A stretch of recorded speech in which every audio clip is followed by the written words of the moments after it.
Let me tell you something real quick. Success don't come wrapped in a gift box with a pretty little bow. It don't knock on your door and say, hey, I'm here. No, success shows up for the folks who get up every single day and make it happen, even when nobody's watching. Now let's talk about some habits that ain't optional if you're serious about changing your life. Waking up early is one of the most powerful habits you can build if you're serious about changing your life. And I'm not talking about rolling out of bed 5 minutes before work or school and rushing out the door. I'm talking about getting up before the world wakes up, before the noise starts, before distractions show up and start pulling you in every direction. There's a special kind of peace that comes in the early hours. And in that peace, there's power. That quiet space is where your thoughts become clearer, your spirit becomes stronger, and your vision for your life starts to take shape without interruption. Most people never experience that time because they treat sleep like it's more valuable than their dreams. But when you understand that the extra hour in the morning could be the difference between staying stuck or breaking through, you start to treat it with the respect it deserves. When you wake up early, you give yourself time to plan, reflect, and prepare. Not just for your day, but for your future. The world moves fast, and if you're not ahead of it, you're already behind. That first hour of your day should be yours. Not your jobs, not your phones, not your email inbox, yours. That's the time you use to center yourself, to feed your mind with something positive, to map out your goals, to exercise your body, to get your spirit in the right place. That's the time when winners separate themselves. It's the difference between reacting to life and creating it. There's a reason successful people, regardless of their field, almost always share one thing in common.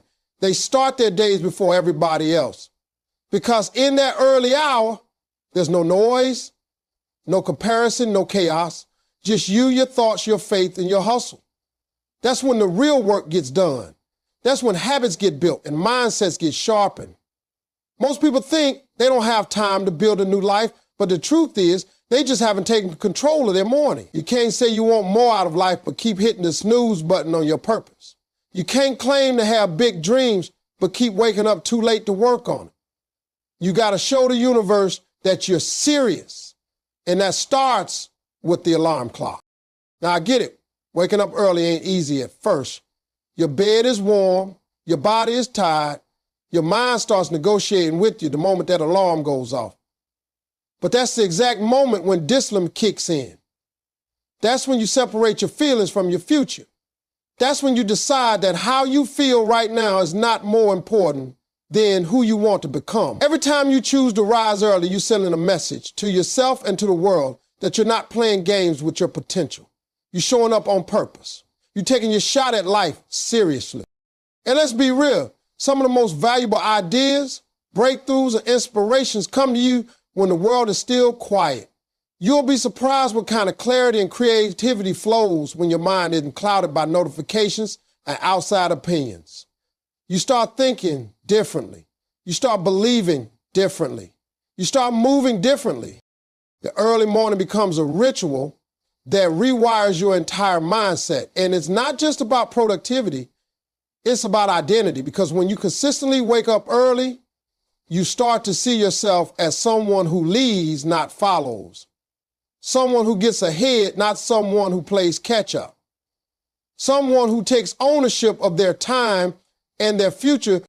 The way you talk to yourself determines the quality of the life you build. Most people spend so much time listening to the outside world, they forget that the loudest and most powerful voice they will ever hear is their own.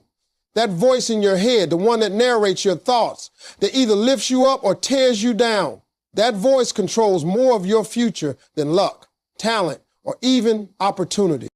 If every day you're waking up and telling yourself you're not good enough, not smart enough, not worthy enough, then it doesn't matter how many chances life throws your way, you won't take them. You'll sabotage yourself before anyone else even gets a chance to.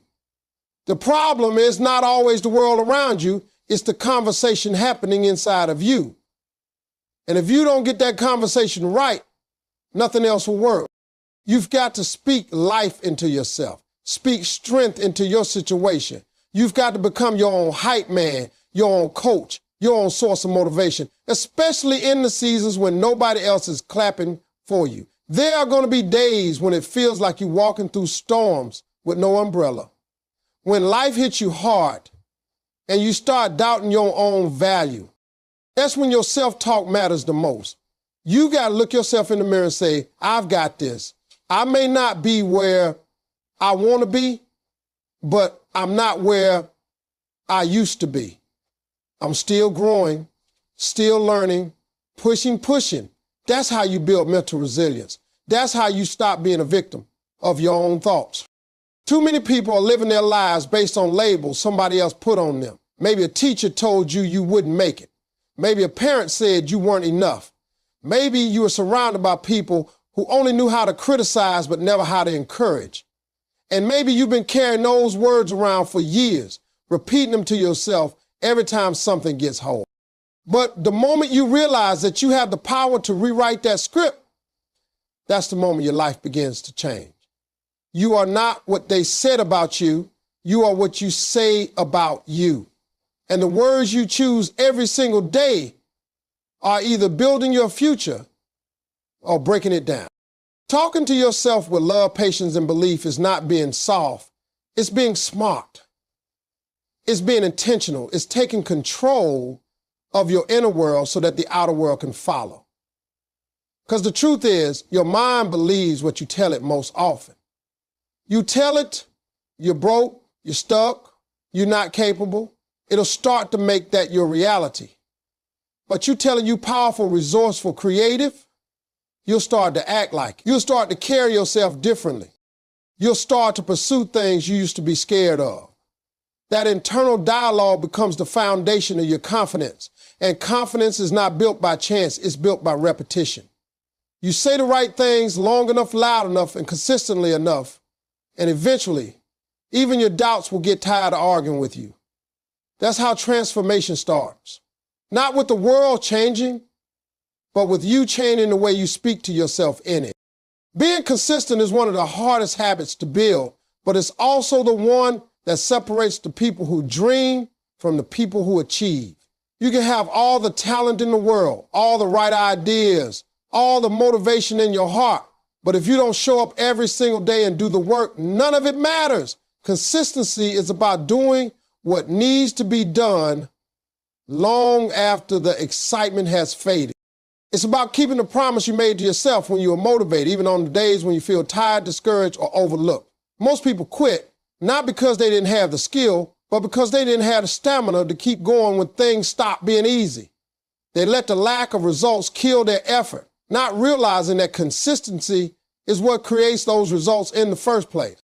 Every successful person you see, every business, every athlete, every artist, every leader, they didn't get there because they got lucky one day. They got there because they kept showing up on the days when no one was cheering.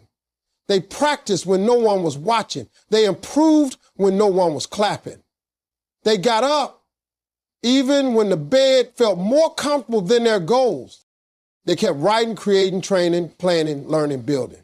Day after day, without shortcuts, without excuses. Consistency is what builds momentum. It's what turns good habits into lifestyle. It's what turns potential into power. And the thing about it is, it's not flashy.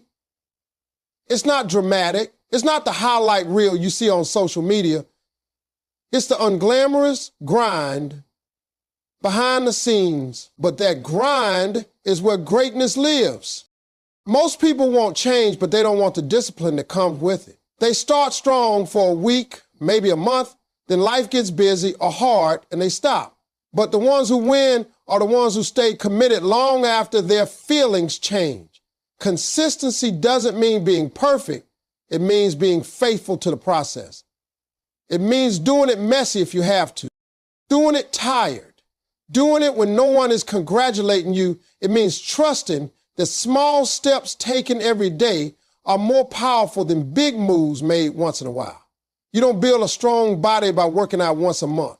You don't build a strong mind by reading one book a year. You don't build a dream life by only grinding when you feel like it. You build all those things by showing up when it's hard, when it's boring, when it's slow, because that's when the real growth happens. And the beautiful thing is consistency creates confidence. The more you show up for yourself, the more you start to believe in yourself, you start to realize that you don't need to be the most gifted. You just need to be the most committed. You don't need to sprint. You just need to keep walking. Over time, those small daily efforts stack up. They create habits. Habits create discipline. And discipline creates success. When you stay consistent, you develop trust with yourself. You know that no matter what comes, you'll keep moving. And that inner trust, that's where real power comes from. Because once you know you can depend on yourself, there's nothing that can stop you from reaching what you were made for. Discipline is the muscle that carries you when motivation disappears. Motivation feels good, but it's like a spark. It lights up fast, but it burns out just as quickly. Discipline is different. Discipline is the fire that keeps burning even when it's raining, even when it's cold, even when you don't feel like moving.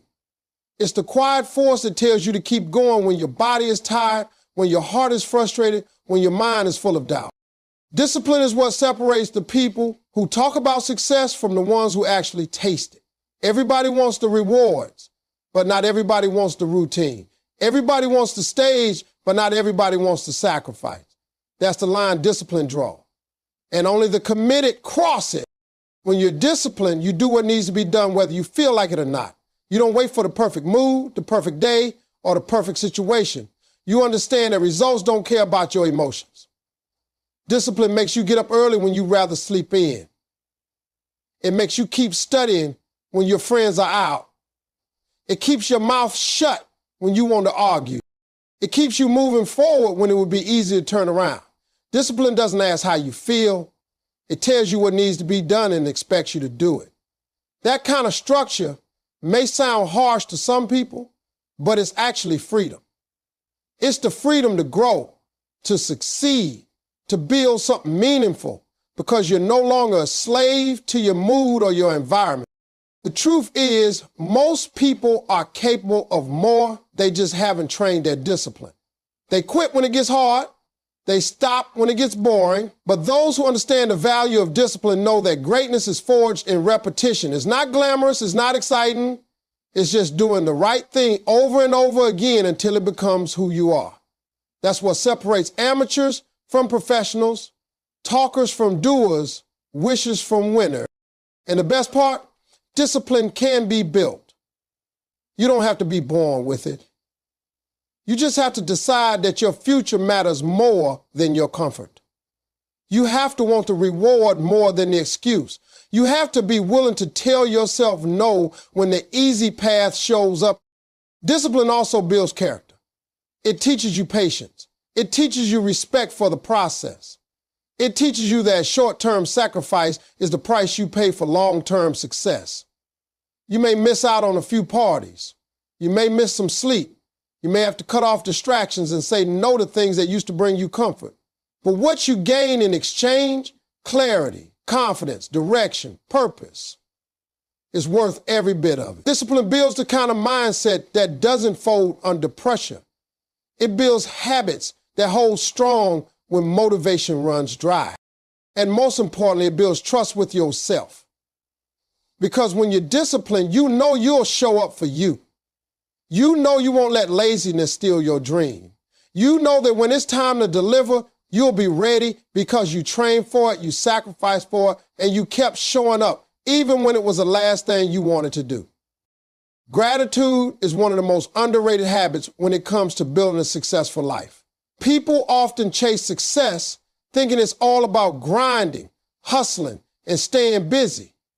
But what they miss is that without gratitude, even when you get everything you ever dreamed of, you still won't feel fulfilled. Gratitude grounds you. It humbles you. It keeps your heart in the right place while your hands are building something bigger. You can have all the money, fame, and recognition in the world, but if you're not grateful, you'll always feel like something is missing. Gratitude doesn't just shift your mood. It shifts your perspective. It reminds you that while you may not be where you want to be, you have enough right now to keep moving forward. It turns what you have into enough and what you're striving for into something meaningful. Practicing gratitude doesn't mean you ignore the pain or the problems. It means you choose to find light even in dark places. Life isn't always easy. There are seasons that will break you, moments that will confuse you, and setbacks that will test everything inside of you. But gratitude gives you the strength to say, even in this, I can find something to be thankful for. Maybe it's the lesson in the failure. Maybe it's the people still standing by your side. Maybe it's the simple fact that you woke up this morning with another chance to get it right. Gratitude helps you see the blessings that pressure sometimes hides. It turns every day into an opportunity to grow instead of a reason to complain. And here's the thing, gratitude isn't just an emotional habit, it's a strategic one. When you're grateful, you attract better energy. You become more pleasant to be around. People want to work with you, support you, and follow you when you carry that spirit of thankfulness. Nobody wants to be around someone who's always bitter, always comparing, always miserable, no matter how good things are. Gratitude changes how you carry yourself. It makes you more resilient. It helps you bounce back faster because your focus is on what's still possible instead of what already went wrong. It keeps your ego in check because it reminds you that you didn't get here alone. And you won't go much further if you forget that. Sometimes people think they'll be grateful when they finally make it, but it doesn't work like that. If you're not grateful for the small wins, the little progress, the first steps, you won't appreciate the big victories either. Gratitude isn't about settling. It's about celebrating the journey while you're on your way to the destination. It's about learning to say thank you, not just for what you've received, but for what you've survived, what you've overcome, and what you're still fighting for.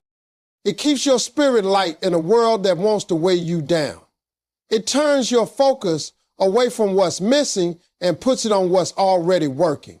That kind of mindset fuels you in ways that hustle alone never will. Gratitude reminds you that even though you're still climbing, you're already blessed to be on the mountain. Protecting your environment is one of the smartest things you can do if you want to succeed. The people you spend time with, the conversations you entertain, the energy you absorb, it all adds up and either pulls you forward or drags you down. Most people don't even realize how much their surroundings affect their mindset, their discipline, their confidence. You can have all the ambition in the world, but if you're surrounded by negativity, by people who don't believe in growth, who don't push you to rise higher, it'll start to wear you down. You'll start second guessing your goals.